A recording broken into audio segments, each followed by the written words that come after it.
From government subsidies to global weather patterns, the fertilizer market is facing a mix of challenges that could determine where the prices head next. To delve into these in greater detail, I'm joined by Josh Linville, Vice President of Fertilizer. Thank you for joining us, Josh. Absolutely. A little bit of stuff to talk about this week. Indeed. So Secretary Rowland's announced a $500 million aid package for the US fertilizer industry. Why will this not help? Well, it's a funny thing. History has a way of repeating itself, and it seems like we never learned.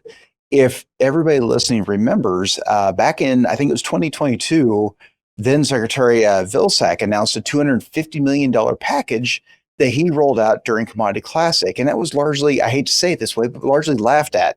That was later doubled to $500 million. So it was very, very similar to this package that Secretary Rowlands just rolled out.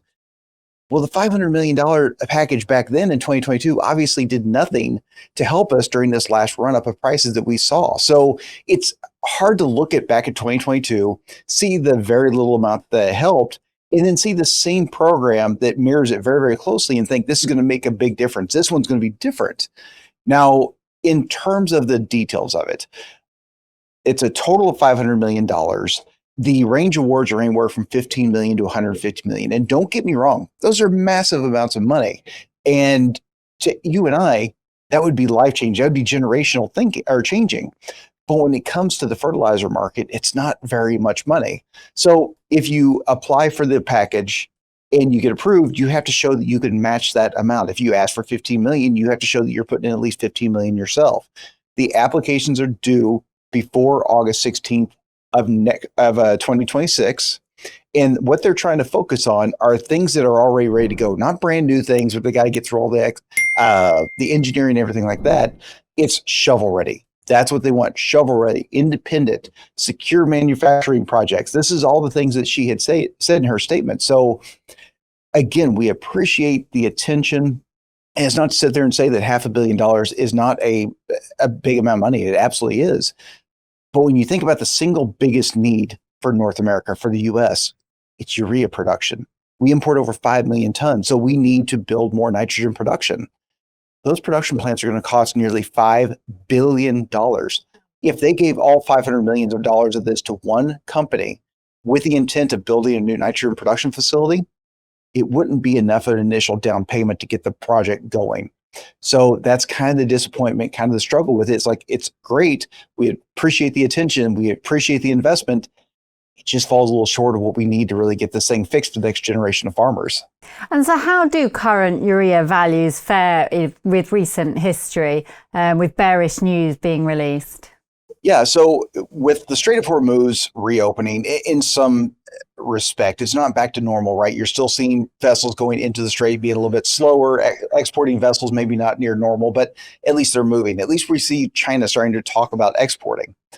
And we have seen NOLA urea, New Orleans, Louisiana urea, trading as far down as $350, $355 here in recent days. And so let's look back at history. If you go back to 2018, which to me, for North American marketplace, nitrogen market, that is the start of the new cycle. And that's because the new debottleneck construction projects were done. Everything was online optimal. The new production lines were online and operational. That was the start of our new market. All the new imports, exports, and things like that reached a new level.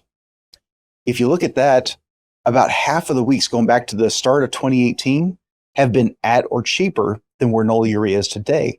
Now, if you go to 2022, that's a little bit of a different story. We're in the bottom 40% as far as going back to 2022. And the reason I say that, 2022 is when Russia was invading Ukraine, European production went down, China started restricting their exports, the global nitrogen market kind of went nuts. So today's values, they look incredibly low versus the highs that we saw this spring, but they're just kind of okay versus the last several years.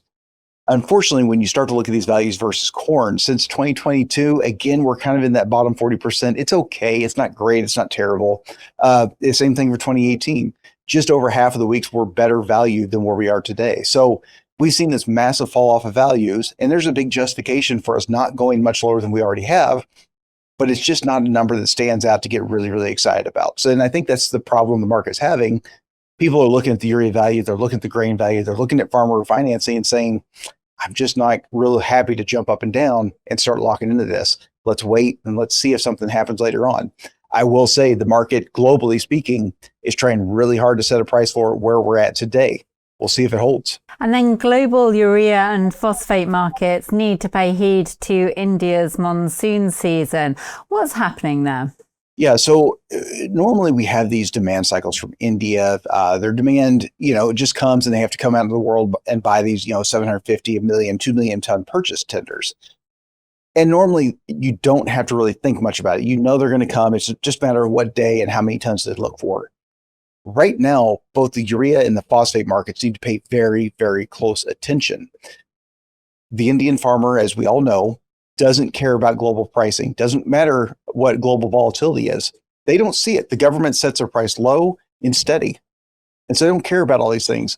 High prices do not impact Indian demand, but their monsoon season can. And a lot of this super El Nino, everything that everybody's talking about, points to a very poor Indian monsoon season. And the reason that matters is if that monsoon, let's say they don't get nearly as much rain, that will be the thing that hurts their demand. That is the thing that can see their urea and their phosphate demand start falling off the face of the earth because they don't have the rains, they don't have the moisture. They don't go ahead and put the fertilizer on the field. So as much as we've talked about all the tenders and all this other stuff, and we've talked about it from a bullish standpoint, we need to watch India because if the rains don't come, that's going to be another feather in the cap of the bears. So that's one of the biggest things we're watching right now from an international level. Well, thank you very much for your insights once again, Josh. No problem. For more videos like this, please do like and subscribe.